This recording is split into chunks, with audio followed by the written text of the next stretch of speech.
হঠাৎ কেন মাঝরাতে রাজশাহীতে চলে আসলাম। সবার প্রিয় রাজশাহী শহরে যাব, জীবনের প্রথম চুই ঝাল দিয়ে গরুর মাংস খাবো। রাজশাহীতে যাওয়ার পথে কি কি ঘটলো আর কি কি হলো সবকিছুই আছে আজকের ভিডিওতে। আসসালামু আলাইকুম, হ্যালো এভরিওয়ান, সবাই কেমন আছেন? ব্যাগ নিয়ে রেডি হয়ে যাচ্ছি, এখন আমরা রাজশাহীতে যাব।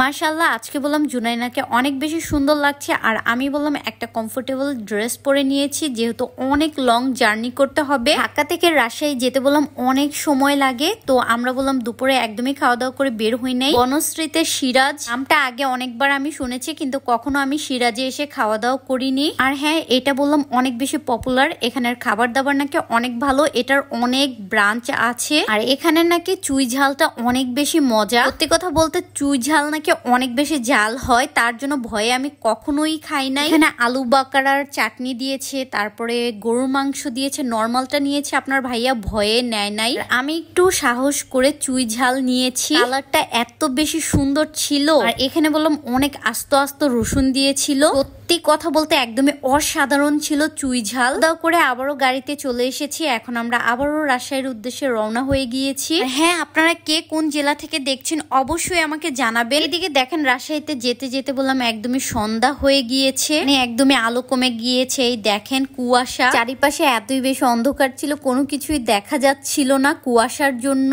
এখন বললাম যমুনা সেতুতে চলে এসেছি, আর ব্রেক টাইম নেওয়ার জন্য ফুড ভিলেজে আমরা নেমে গিয়েছি, জাস্ট একটু হালকা পাতলা খাওয়া দাওয়া করার জন্য। আর অনেক বেশি লং জার্নি হয়ে গিয়েছে, একটু ব্রেক না নিলে একদমই চলবে না। তো আমরা সবাই এখন ভিতরের দিকে চলে যাচ্ছি। আপনাদের ভাই আবার আমাকে জিজ্ঞাসা করছিল কেমন লাগছে এখানে। আমি বলছিলাম হ্যাঁ, অনেকদিন পরে লং জার্নি করেছি, ভালোই লাগছে, আবার অনেক বেশি টায়ার্ডও লাগছে। আসলে সবকিছু মিলিয়ে আলহামদুলিল্লাহ। তো গাড়িতে অনেকক্ষণ বসে থাকতে হয়, হাত পা একটু ব্যথা করে, তো একটু যদি রেস্ট নেই তাহলে একটু ভালো লাগবে। তারপরে খাওয়া দাওয়া করে আর আমার টুনটুনি পাখি এই যে ফ্রেঞ্চ ফ্রাই খাচ্ছে। তারপরে আবারও গাড়িতে উঠে গিয়েছে, এখন বললাম একদমই গুটের রাত। ফাইনালি আমরা চলে এসেছি রাজশাহীতে, প্রায় এখন মেবি 12:30 বা 1টা বাজে। আর এখানে নাকি রাত 8টা বাজে সবাই ঘুমিয়ে পড়ে, একদম সব কিছু নিঃশব্দ হয়ে যায়। আবার ফজরের আজানের সময় তারা সবাই উঠে যায়। তো আমাদের জন্য আন্টিরা সবাই অপেক্ষা করছিল।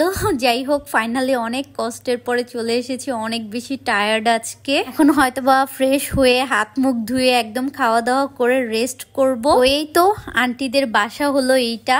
এর আগেও আমি বললাম অনেকবার এখানে এসেছি, আন্টিরা অনেক বেশি ভালো। আসলে গ্রামের মানুষরা অনেক সহজ সরল হয়। হাত মুখ ধুয়ে বললাম আমি একদমই ফ্রেশ হয়ে গিয়েছি, এখন একটু খাওয়া দাওয়া করব, করে বললাম ঘুমিয়ে পড়বো। কালকে আবার সকালে খুব সুন্দর সুন্দর ভিডিও করব আর আপনাদের সাথে শেয়ার করব।